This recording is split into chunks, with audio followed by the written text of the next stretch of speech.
Oke, Assalamualaikum warahmatullahi wabarakatuh. Kita lanjutkan untuk pembahasan kita BJT AC Analysis ya pada subbab yang ke-9 yaitu Common Base Configuration.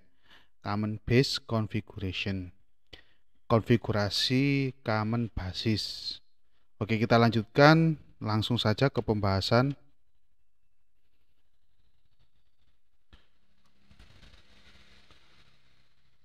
The common base configuration is characterized as having a relatively low input and high output impedance and current gain less than 1.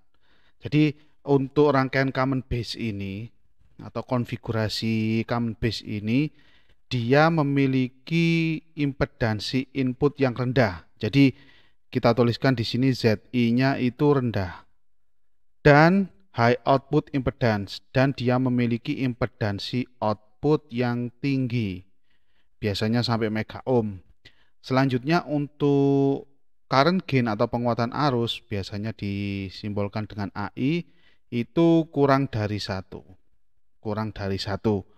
Selanjutnya, the voltage gain however can be quite large.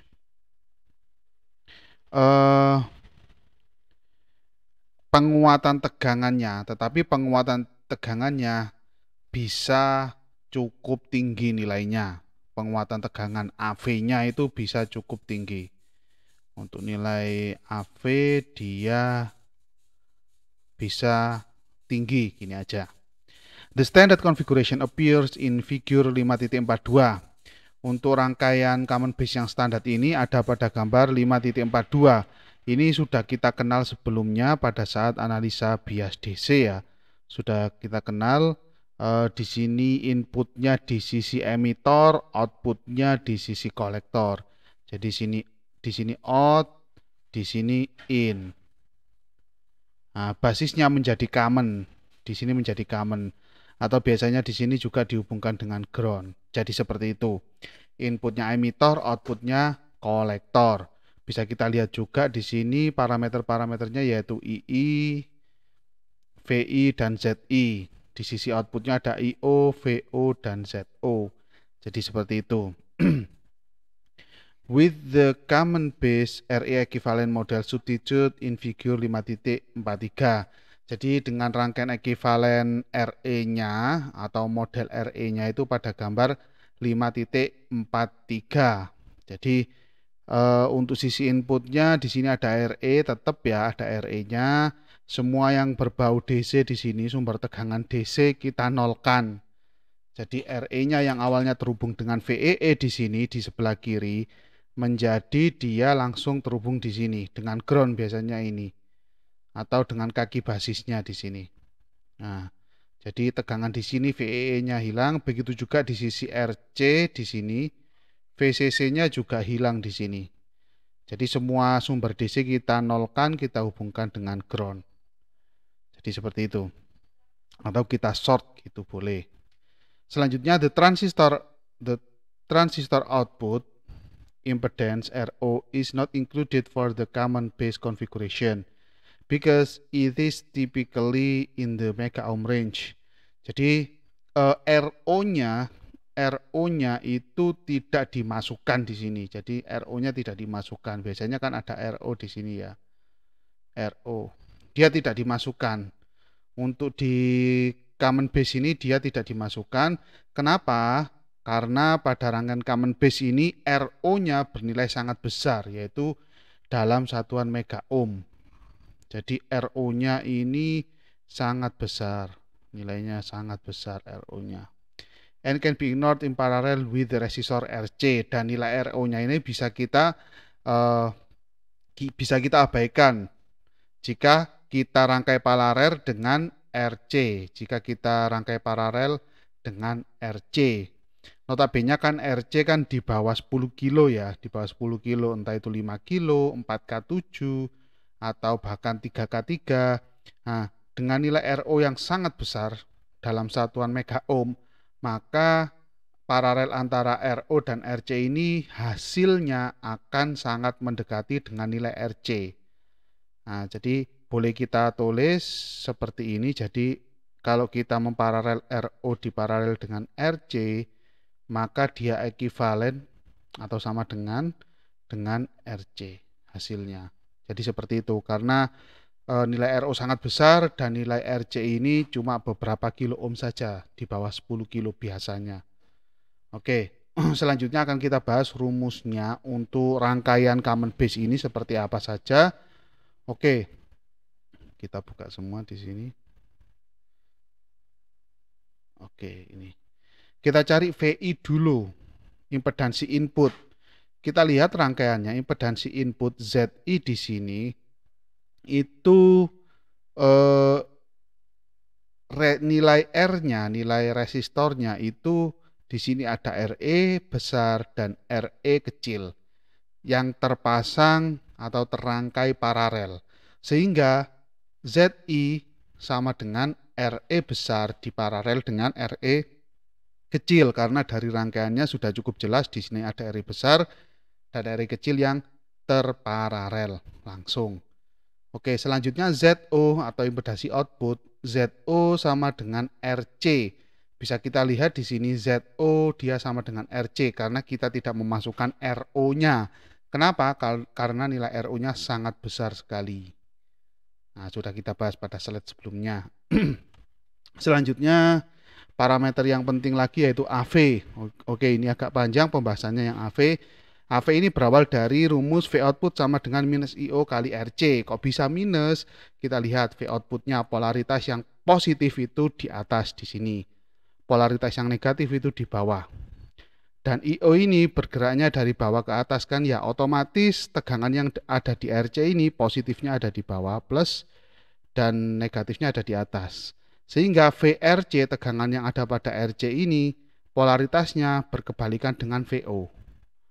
Ya, polaritasnya berkebalikan dengan VO. Tegangan yang ada di RC ini, atau boleh saya tulis VRC, itu polaritasnya berkebalikan dengan VO. Sehingga di sini muncullah negatif.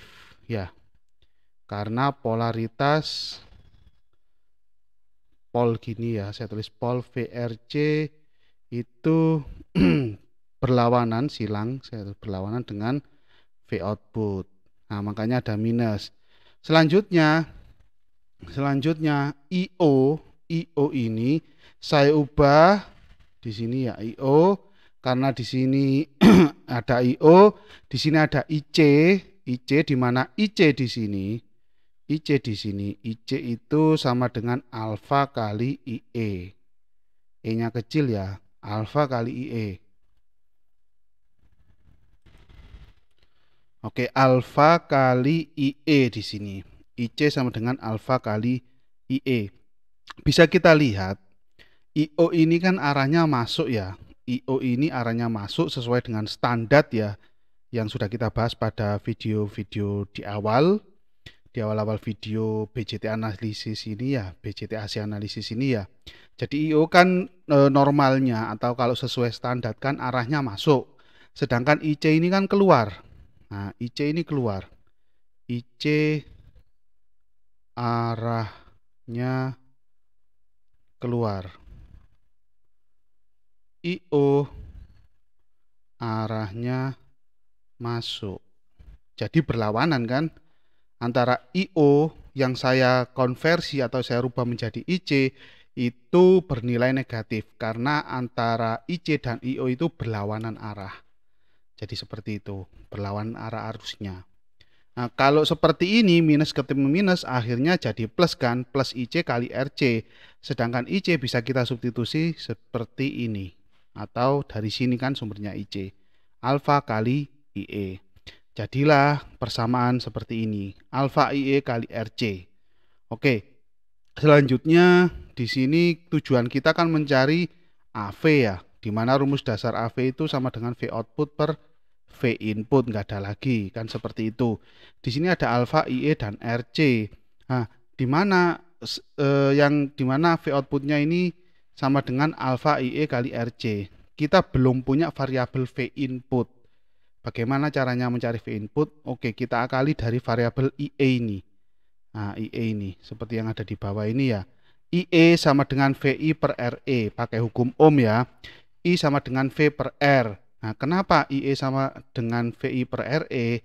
Kita lihat dulu, IE-nya ada di sebelah sini kan ya, ini IE. Dia IE di sini. Dan IE ini pasti melewati RE yang ada di sini. Nah, kita lihat tegangannya. Tegangannya di sini tertulis VI. Kenapa? Coba kita lihat di sisi paling kiri di sini ada VI, tegangan input.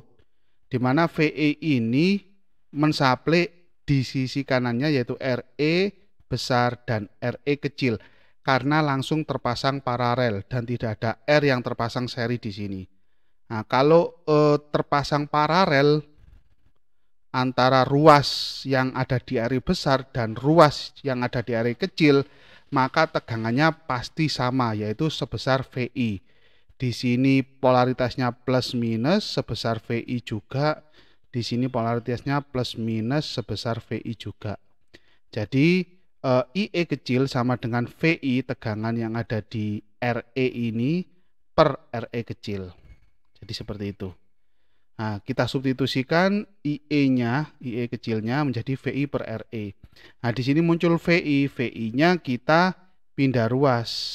Nah, di sini. Sehingga AV sama dengan VO per VI.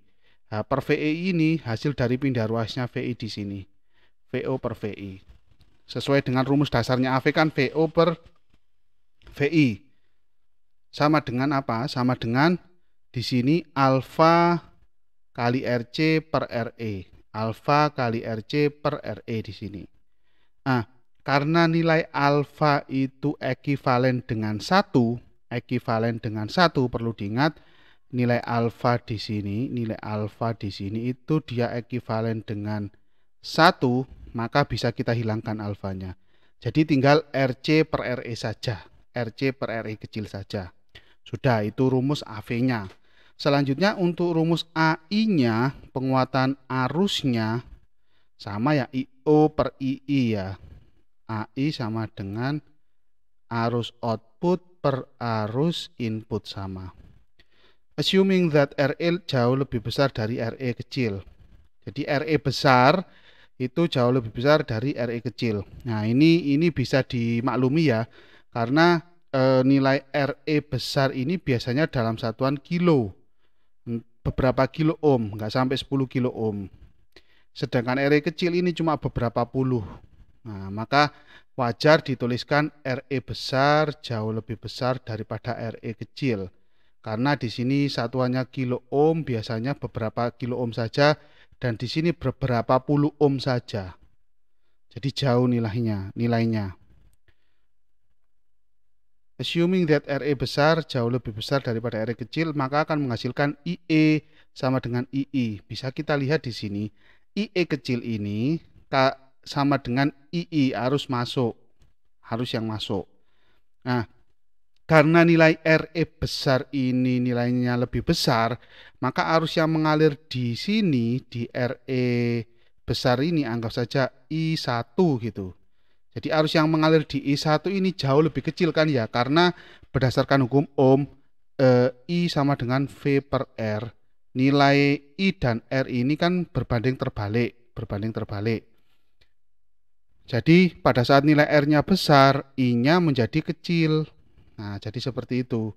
Maka arus yang mengalir pada I1 ini, yang melewati RE besar ini, jauh lebih kecil daripada IE atau arus yang melewati RE kecil. Jadi seperti itu. Nah, atas dasar RE besar jauh lebih besar daripada RE kecil, maka kita anggap di sini I1 itu jauh lebih kecil dari IE kecil. Nah, atas dasar ini tadi ya, RE besar jauh lebih besar dari RE kecil, maka I1 yang saya tulis di sini melewati RE besar ini jauh lebih kecil dari IE kecil. Kita manfaatkan hukum Ohm. Sehingga IE ini sama dengan II. IE kecil ini sama dengan II. IE sama dengan arus input. Nah, oke. Selanjutnya, ini sudah ketemu kan ya, ini asalnya dari nilai resistansi RE jauh lebih besar daripada RE kecil. Kita manfaatkan hukum Ohm sehingga arus yang melewati RE besar itu sangat kecil dibandingkan dengan IE yang melewati RE kecil.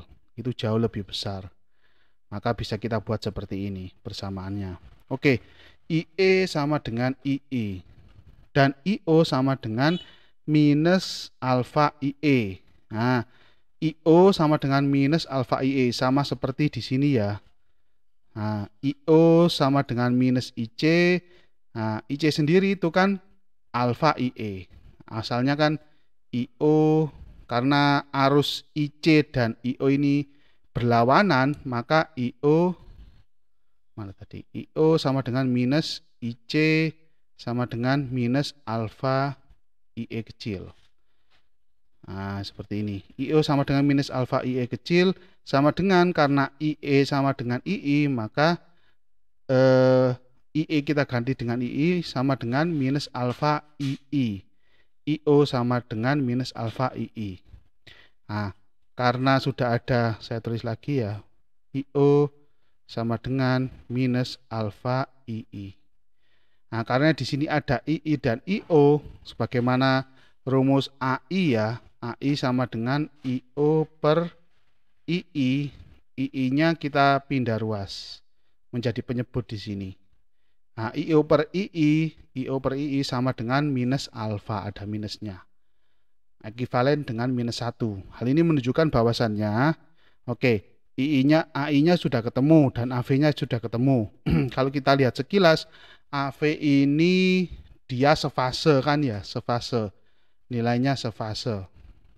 Dalam hal ini positif nilai AV-nya, sehingga antara tegangan input dan tegangan output dia sefase. Hal ini berbeda dengan AI, penguatan arusnya, di mana penguatan arusnya dia bernilai negatif, berarti arus input dan arus outputnya tidak sefase, gitu.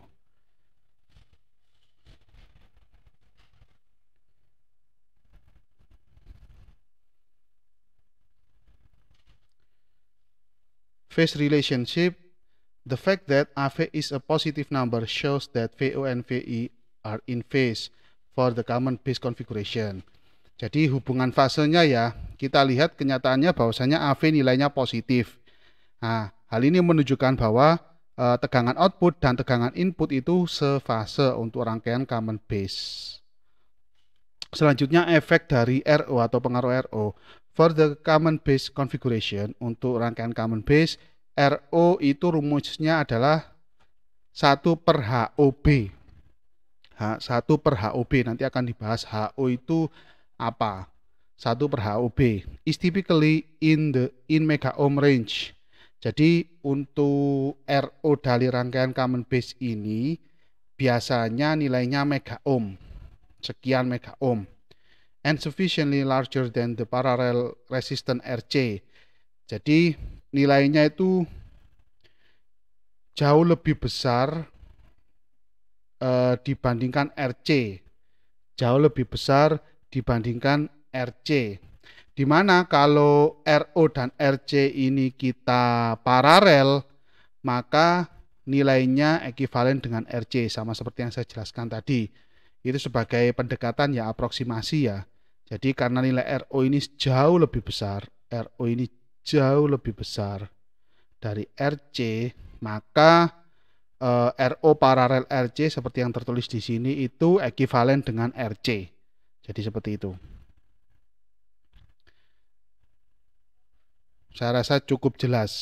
Nah, jadi rumus RO-nya nggak kita bahas. Rumus RO-nya nggak akan kita bahas karena nilai RO jauh lebih besar dari RC. Di mana nilai paralel antara RO dan RC ini sama dengan RC, gini saja sudah cukup. Oke, selanjutnya ada contoh soal 5.8 ya. 5.8. For the network of figure 5.44 determine, untuk rangkaian 5.44 ini kita tentukan yang pertama RE kecil, terus ZI, ZO, AV, dan AI. Nah, pertama-tama pastinya kita cari RE kecilnya. Coba kita lihat di sini ada parameter input meliputi VI, II, dan ZI. Dan ada parameter output meliputi VO, ZO, dan IO. Oke, ada RE-nya bernilai 1 kilo dan VEE-nya di sini 2 volt dan VCC-nya 8 volt di sini. RO-nya 1 mega. Nah, besar sekali kan ya RO-nya. Alfanya 0,98, hampir mendekati 1 dan RC-nya 5 kilo. Oke, yang poin A dulu kita bahas. Sama seperti sebelumnya, jadi kita tentukan nilai RE dulu, pasti ini RE dulu. Nah, sebelum kita tentukan nilai RE kecil ini, kita harus menentukan parameter DC-nya dulu, yaitu IE. Nah, di mana rumus untuk common base ini, IE besar, karena kita domainnya DC, IE besar ini, IE besar sama dengan sama dengan VEE minus VBE per RE. RE besar ya, domainnya DC. Oke, untuk VEE-nya sebesar 2 volt di sini. 2 volt dikurangi VBE-nya 0,7 volt. Per RE besar sama dengan 1 kilo. Maka 2 minus 0,7 sama dengan 1,3 per 1 kilo. Sama dengan berapa IE-nya? 1,3 mili ya, mili ampere. Karena di sini per 1 kilo, nah maka di sini hasilnya 1,3 mili ampere jadi mili. Di sini kilo sebagai pembagi ya. Nah, jadinya 1,3 mili. Jadinya mili. Karena pembaginya kilo maka hasilnya mili. Oke, pertama ketemu IE-nya. Selanjutnya kita harus mencari RE-nya. Kalau sudah ada IE besar kan RE bisa dicari, yaitu sama dengan 26 mV per di sini 1,3 mili ampere. 1,3 mili ampere. Sama-sama milinya menjadi lebih mudah ya.